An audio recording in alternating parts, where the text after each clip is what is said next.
Parenting আসলে শেখায় কি?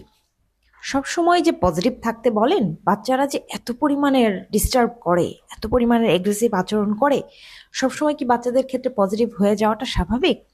সবসময় কি পজিটিভ হয়ে থাকা যায়? আপনারা সবসময় বাচ্চাদের ভালোর কথা বলেন। একটা গার্ডিয়ান হিসেবে আমাদেরও তো একটা উম, সহ্যের ক্ষমতা আছে, আমরা কতক্ষণ সহ্য করতে পারবো? এরকম অনেক গার্ডিয়ান বলেন। প্যারেন্টিং আসলে শেখায় কি? প্যারেন্টিং আপনাকে শেখায় না যে বাচ্চাকে শুধুমাত্র দুষ্টুমি করলে আপনি বকবেন না, সবসময় ওর খারাপটাকে মেনে নিবেন, আপনি সহ্য করে যাবেন না। প্যারেন্টিং আপনাকে ব্যালেন্স শেখায়। ব্যালেন্সটা কিভাবে শেখায়? ধরুন আমি একটা উদাহরণ দিচ্ছি ছোট্ট। টডলার বয়সী আমাদের যে বাচ্চাগুলো 2 বছরের উপরে, ওরা প্রথম প্রথম আপনাকে মিরর নিউরনিং এর মাধ্যমে শিখতে থাকে। তখন ওরা মারামারি যে বয়সটা, মূলত এই বয়স থেকে টেরিবল টডলার বলে, এই বয়সটা থেকে শিখতে থাকে।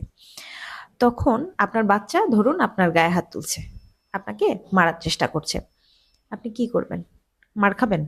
কখনোই না। প্যারেন্টিং আপনাকে শেখায় আপনাকে ওই মুহূর্তে বাচ্চাটাকে স্টপ করতে হবে। আপনি অবশ্যই বাচ্চাটার হাত ধরবেন, ধরে বলবেন নো, এখন কোনোভাবেই না।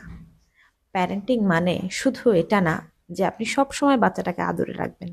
প্যারেন্টিং হচ্ছে ব্যালেন্স, যেটা আপনাকে, আপনিও এক্সট্রিম পর্যায়ে যাবেন না, আপনার বাচ্চাও এক্সট্রিম পর্যায়ে যাবে না। আসলে প্যারেন্টিংটা আমাদের তো জানার অনেক ভুল আছে, প্লাস আমাদের জানার, আমাদের নিজেদেরও, আমি নিজেও একজন মা, আমাদেরও প্রয়োগ করার কিছু গ্যাপ আছে। আমি সবসময় শিখছি। আমি চাই আমাদের বাচ্চারা, আশেপাশের সবাই ভালো থাকুক, বাবা মারাও ভালো থাকুক, তাদের সন্তানদের নিয়ে ভালো থাকুক, বাচ্চারা নিজেরাও ভালো থাকুক। আসলে প্যারেন্টিংটা আমাদের ব্যালেন্স শেখায়, কিভাবে আমরা ব্যালেন্স করতে পারি, ওদের ভবিষ্যৎটা সুন্দর করতে পারি। আসুন আমরা প্যারেন্টিং শিখি। আপনাদের কাছেও আমার অনেক কিছু শেখার আছে।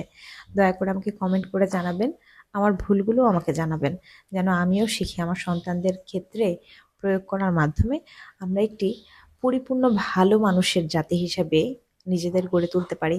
সন্তানগুলো দেখলে আমাদের শান্তি লাগে, সন্তানগুলো ভালোভাবে বাঁচে, আমরাও তাদের নিয়ে অনেক ভালো থাকি। আমাদের সাথে মূল্যবান কন্টেন্টগুলো পেতে সঞ্জনাস ক্রিয়েটিভ একাডেমিতে আমাদের সাথে যুক্ত থাকবেন, ফলো দিয়ে রাখবেন। আর যদি মনে হয় কারোর জন্য ভিডিওটা উপকারী হতে পারে, দয়া করে শেয়ার করবেন। আসসালামু আলাইকুম।